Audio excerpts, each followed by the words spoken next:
यहाँ से चालू होता है कर्म के उदाहरण, यानी कर्म को बताने वाली उदाहरण के रूप में एक एक एग्जाम्पल दिया उन्होंने, जो लोग प्रसिद्ध हैं। कई जगह आपने चित्र आदि भी देखे होंगे बने हुए, वो यहाँ मूल गाथा में दिए हैं, उसको पढ़ते हैं और उसके साथ में 8 कर्मों का जो मूल स्वरूप है वो वहाँ तक अपन करेंगे। यानी 8 कर्मों का जो नेचर है पढ़ तो चुके ही हैं, एक बार फिर से शॉर्ट में आ जाएगा।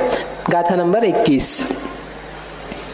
पढ़ पढ़िहारसि मज्जा हल चित्त कुलाल भंडयारीणम जहये देसिम भावा तहवीय कम्मा मुणे यौवा। अभी क्रम से लगाने हैं। ये कर्म के उदाहरण दिए हैं, यानी ये चीजें जैसा काम करती हैं वो कर्म भी वैसा काम करता है। तो पहला नाम दिया पड, पड यानी पट, पट यानी वस्त्र, वस्त्र यानी जैसे वो आगे एग्जाम्पल्स है ना, एक प्रतिमा है या कोई वस्तु है, उसके ऊपर क्या डाल दिया, वस्त्र डाल दिया या आवरण डाल दिया। तो आवरण डालने से क्या हुआ, क्या रखा हुआ है, किसकी प्रतिमा है, किसकी फोटो स्टैचू है, वो नहीं दिखाई देता है। तो जैसे कोई वस्तु पर आड़ आ जाती है तो उसका ज्ञान प्रकट नहीं हो पाता, ऐसे ये जो ज्ञानावरण है ये अपने ज्ञान पर इस प्रकार का आवरण देता है जिससे तत्संबंधी उन विषयों का, पदार्थों का बोध नहीं पैदा हो पाता। इसलिए उसे कहते हैं ज्ञानावरण कर्म। ज्ञानम आवृणोति, ज्ञान का आवरण करता है, इसलिए उसे कहते हैं ज्ञानावरण। इसमें बहुत सुंदर चर्चा है, सुनो आपको टाइम हो तो, 5 मिनट ज्यादा बैठने की क्षमता हो तो बताओ, नहीं तो आगे बढ़ो।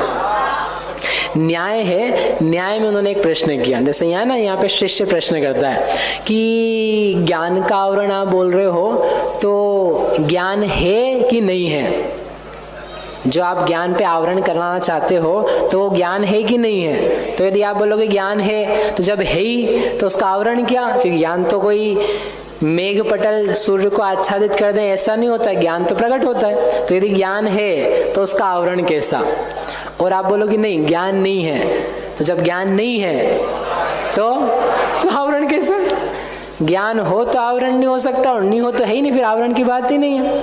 न्याय में एक प्रश्न किया उन्होंने अपने से, जैनों से अन्य लोगों ने प्रश्न किया, शैव मत वालों ने, कि आप ये ब्रह्मा विष्णु महेश के बारे में कहते हो कि है नहीं है, खंडन मंडन, तो आप हमको पहले ये बताओ कि ब्रह्मा जी हैं कि नहीं है। यदि हैं, आप ऐसा कहो यदि हैं, तो आप खंडन किसका करते हैं, है ही वो तो पाए जाते हैं, एग्जिस्ट करते हैं। और यदि नहीं है तो जो है ही नहीं तो उसका खंडन क्या करना है, वो तो है ही नहीं। अब बताओ क्या करोगे इस प्रश्न का। है तो है, यानी सत्य है तो सत्य है, और यदि नहीं है तो असत्य है, हो ही नहीं पाई जा रहा है, एग्जिस्टेंस ही नहीं है। तो जो असत्य है उसका क्या निषेध करेंगे। गधे के सिंह का निषेध क्या कभी आपने, गधे के सिंह नहीं होते नहीं होते नहीं होते, समझाऊंगा मैं तुमको, गधे के सिंह नहीं होते, अरे है ही नहीं, खत्म बात, उसके बारे में कोई चर्चा नहीं होती।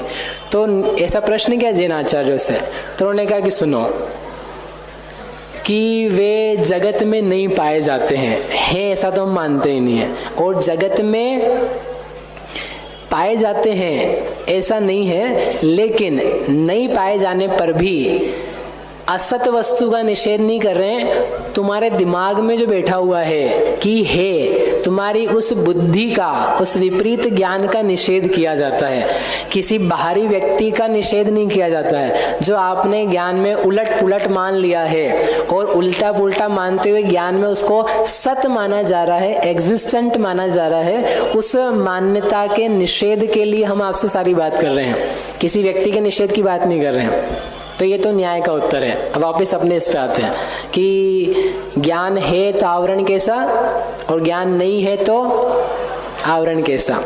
क्या उत्तर देंगे इसके लिए। उत्तर तो दिया है, सर्वार्थ सिद्धि में भी दिया है, इसमें भी दिया है कि 2 शक्तियां हैं, द्रव्य शक्ति और पर्याय शक्ति। जिनके यहाँ अनेकांत नहीं है, जिनके यहाँ द्रव्य पर्याय नहीं है, उनके यहाँ तो ये बातें ही संभव नहीं है, वो उत्तर ही नहीं दे पाएगा। लेकिन अनेकांत जिस दर्शन में है, जिस फिलॉसफी में है, द्रव्य पर्याय का स्वीकार जिसको है, उस व्यक्ति के लिए हर उत्तर देना संभव हो पाता है। तो उन्होंने कहा ज्ञान नाम की शक्ति है, वो शक्ति पाई जाती है, उसका घात नहीं होता है शक्ति का। शक्ति शक्ति रहती है, शक्ति त्रैकालिक सर्वज्ञ स्वभावी है, वो पाई जाएगी। किसी कर्म की ताकत नहीं उसको घात कर दे, तो फिर घात किसका होता है? शक्ति की जो प्रगटता है, जिसको पर्याय कहा जाता है, उस पर्याय के प्रकट नहीं होने में ये कर्म आवरण करता है। यानी जो त्रैकालिक स्वभाव सर्वज्ञपना जीव में है, उसको पर्याय में प्रकट ना होने दे, उस पर, उस शक्ति की व्यक्ति पर आवरण डाले, उसको कहते हैं ज्ञानावरण। ज्ञान शक्ति त्रैकालिक को कभी नहीं घाता जाता, न केवल ज्ञानावरण घातता है, न मति ज्ञानावरण घातता है, किसी की पावर नहीं है। यदि घात दे तो आप बचोगे ही नहीं, आप जीव से क्या बन जाओगे? अजीव बन जाओगे।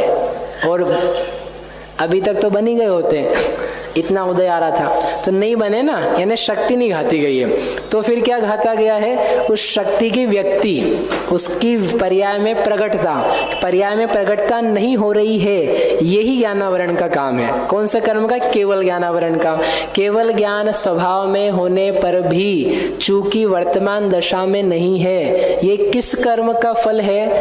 केवल ज्ञानावरण कर्म का फल। तो ज्ञानावरण कर्म की सिद्धि हुई द्रव्य की अपेक्षा से नहीं, पर्याय की अपेक्षा से, व्यक्ति की अपेक्षा से। ऐसा तो जो ज्ञान को आवरण करे, ज्ञान की शक्ति की व्यक्ति को आवृत करे, प्रकट ना होने दे, आच्छादित करे, उस कर्म का नाम है ज्ञानावरण कर्म। और एग्जाम्पल समझ में आया? प्रतिमा वाला, ठीक है।